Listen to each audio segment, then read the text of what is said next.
ओम नमः शिवाय। ओम नमः शिवाय। ओम नमः शिवाय।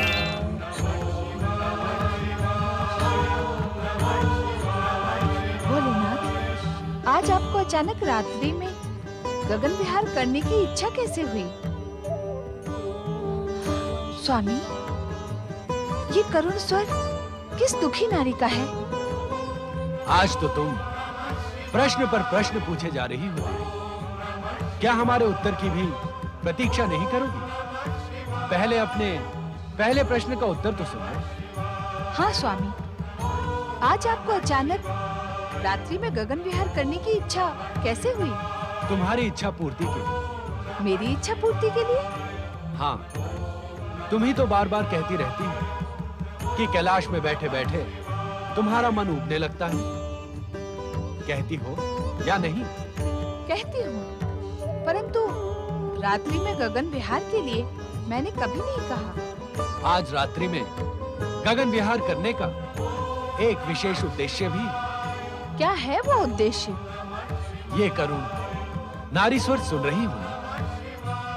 सुन रही हूँ स्वामी, इसीलिए तो आपसे इस विषय में पूछा था। कौन है ये दुखी नारी? तारामंडल में रहने वाली बुध ग्रह की माता तारा। क्या दुख है इसे? ये बार बार करुण स्वर में आपको क्यों पुकार रही है? उसके हृदय की वेदना है वो पाप जो निरंतर उसके मन में एक कांटे के समान चुभ रहा है। क्या पाप किया है इसने? वो तो तुम्हें कुछ ही समय के पश्चात स्वयं ज्ञात हो जाएगा।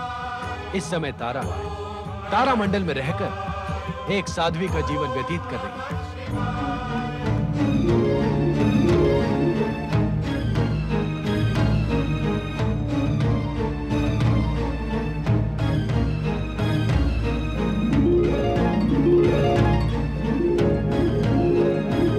स्वामी, स्वामी, अचानक आपके मस्तक से चंद्रदेव अदृश्य क्यों हो गए?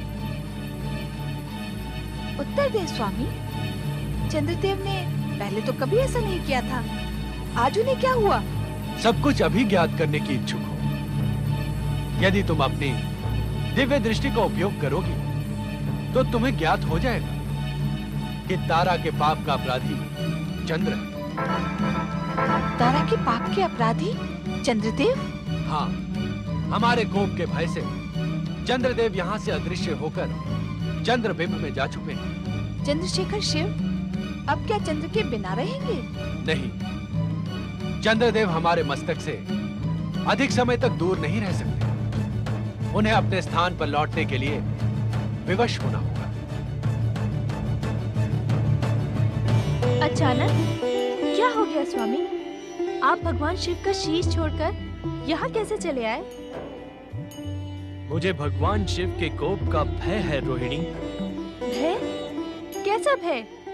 आपने क्या किया है स्वामी? ये मैं तुम्हें अभी नहीं बता सकता। इस समय तो मुझे तुम्हारे साथ की आवश्यकता है। मैंने जब जब आपका स्मरण किया, आप भगवान शिव का मस्तक छोड़कर मेरे पास कभी नहीं आए।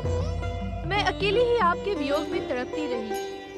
परंतु आज अचानक ऐसी क्या अनहोनी हो गई स्वामी? बताएं मुझे स्वामी। बताऊंगा रोहिणी, सब कुछ बताऊंगा, परंतु इस समय मुझसे कोई प्रश्न ना करो। शांत रहो रोहिणी, शांत रहो। कुछ मत पूछो, कुछ मत पूछो रोहिणी।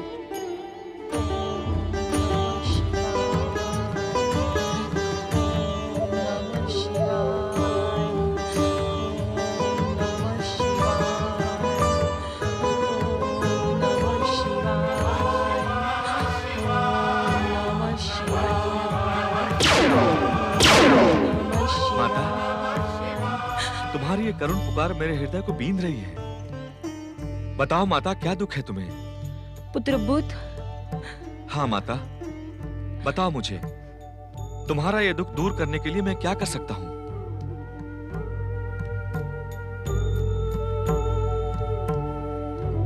बताओ माता, क्या है तुम्हारी इस वेदना का कारण? मैं तुम्हारे ये आंसू नहीं देख सकता माता। तुम्हें बताना होगा, सब कुछ बताना होगा। यह वेदना मुझे अकेले ही सहनी होगी पुत्र। मैंने जो अक्षम्य अपराध किया है उसका परिणाम मुझे अकेली भुगतना होगा। इसलिए मैं अकेली अपने पाप का प्रायश्चित करूंगी।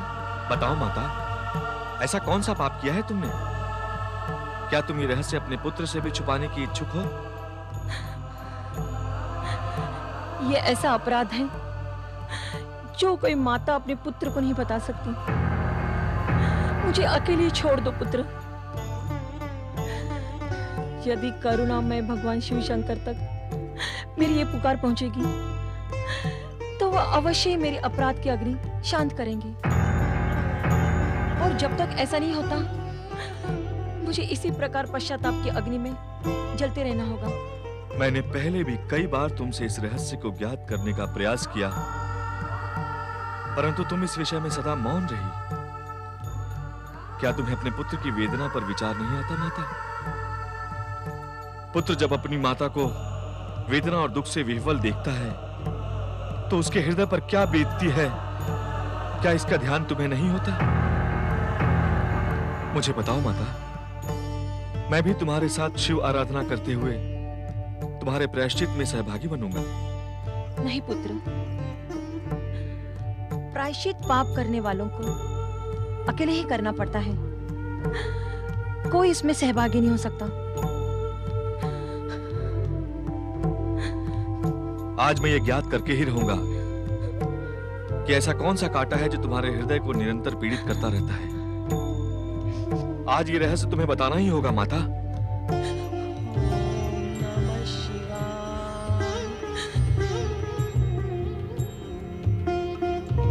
तारा का करुण स्वर अचानक थम क्यों गया स्वामी? ये जानने के लिए हमें स्वयं तारा के पास जाना होगा। हमें उसकी करुण पुकार का उत्तर भी तो देना है देवी। तो चले स्वामी, तारा की करुण कथा सुनने के लिए मैं व्यग्र हो रही हूँ। चलो देवी।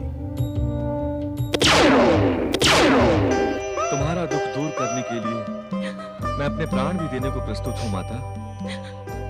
कृपा करके मुझे उस सत्य का ज्ञान कराओ जैसे अब तक आपने अपने आंसुओं में छुपा रखा है। नहीं पुत्र नहीं, मुझ में इतना साहस नहीं है कि मैं तुम्हें उस कटु सत्य का ज्ञान कराऊं।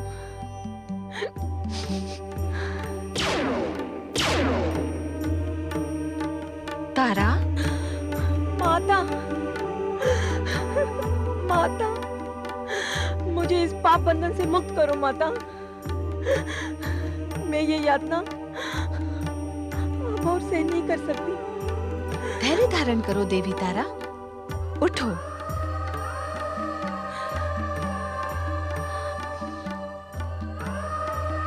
हम दोनों तुम्हारा दुख दूर करने के लिए ही यहाँ प्रकट हुए हैं। बताओ, तुम्हें किस बात का दुख है? भगवान भोलेनाथ से कुछ भी छुपा नहीं है माता। मैंने अपने पति के विरुद्ध ऐसा घोर पाप किया है जिसका कोई प्रायश्चित नहीं है। यही पाप मेरे हृदय में कांटे के समान मुझे बार बार पीड़ित करता रहता है। देवी तारा, संसार में ऐसा कोई पाप नहीं जिसके प्रायश्चित का विधान न हो। तुम्हारे इस पाप में तुम अकेली नहीं थी। हमारे द्वारा बार बार रक्षित होने वाले, हमारे शीश की शोभा बढ़ाने वाले चंद्रदेव भी तुम्हारे साथ इस पाप में सम्मिलित थे।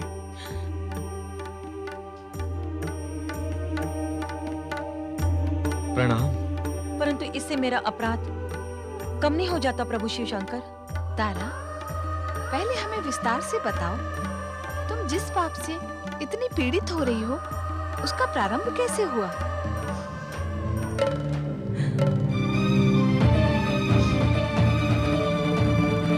तारा, देवी पार्वती को वो सब कुछ बता दो। पाप को प्रकाशित करने से पाप का अंधेरा कुछ कम हो जाता है, हृदय का भार हल्का हो जाता है। जब अत्रि अनसुया का पुत्र सुकुमार चंद्र मेरी स्वामी बृहस्पति के पास शिक्षा ग्रहण करने आया तो प्रथम दृष्टि में मेरा चंचल मन चंद्र की सौंदर्य की ओर आकर्षित हो गया। चंद्र तो चंचल था ही और उसका मन भी मेरे रूप में उलझ गया और ओम नमः शिवाय। ओम नमः शिवाय। प्रणाम गुरुदेव। ओम नमः शिवाय। ओम नमः नमः शिवाय। शिवाय। ओम नमः शिवाय। ओम नमः शिवाय।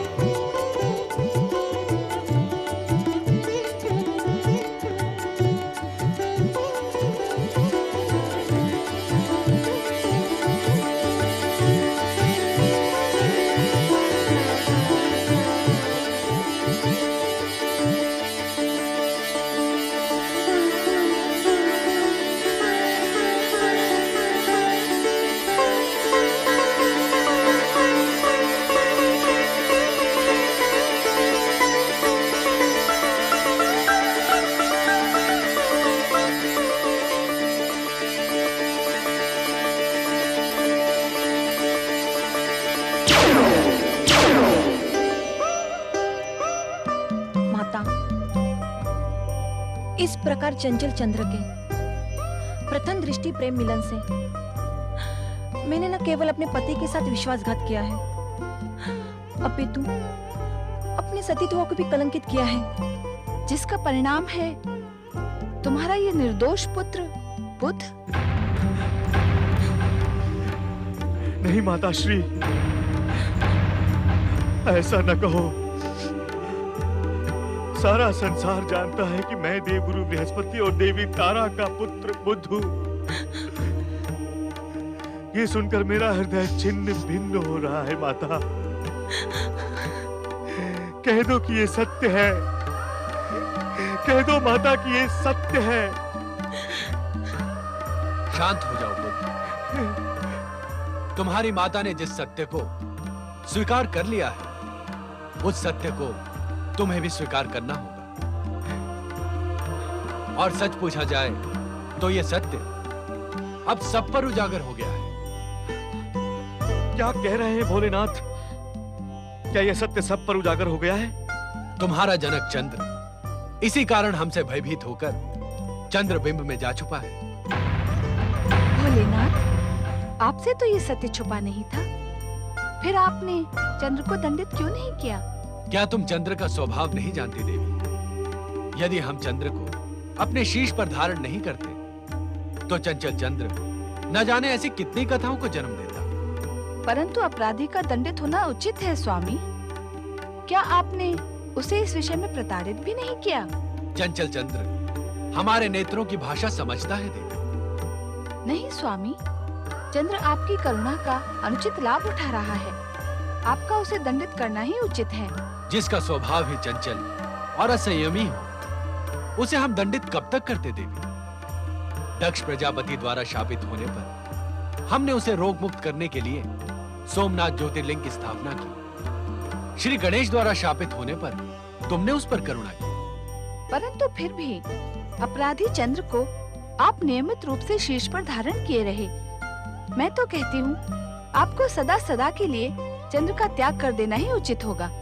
समुद्र मंथन के समय समुद्र से निकले चंद्र को अपने शीश पर धारण करके चंद्रशेखर बने रहने का वचन जो हमने दिया था, हम उसी वचन का निर्वाह कर रहे हैं देवी। परंतु आज देखिए, निर्लज्ज चंद्र स्वयं आपके शीश से भाग निकला। निर्लज्ज हो या पतित, कलंकित हो या अपराधी, चंद्र का साथ निभाने का वचन हम निभाते रहेंगे देवी। परंतु जिस अपराधी चंद्र ने मेरी माता की पवित्रता को खंडित किया, उससे मैं प्रतिशोध अवश्य लूंगा भोलेनाथ।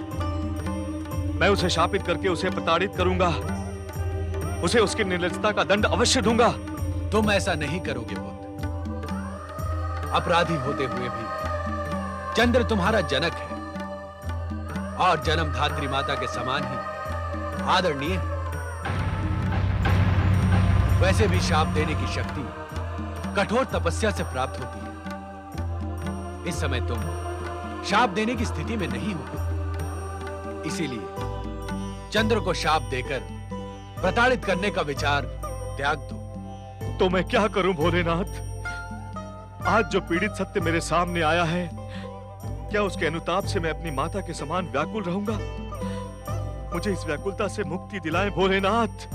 धन्य है देवगुरु बृहस्पति, जिन्होंने सब कुछ जानते हुए भी चंद्र और तारा को शाप नहीं दिया। इस महानता के कारण ही तो बृहस्पति ने देवगुरु का पद प्राप्त किया है।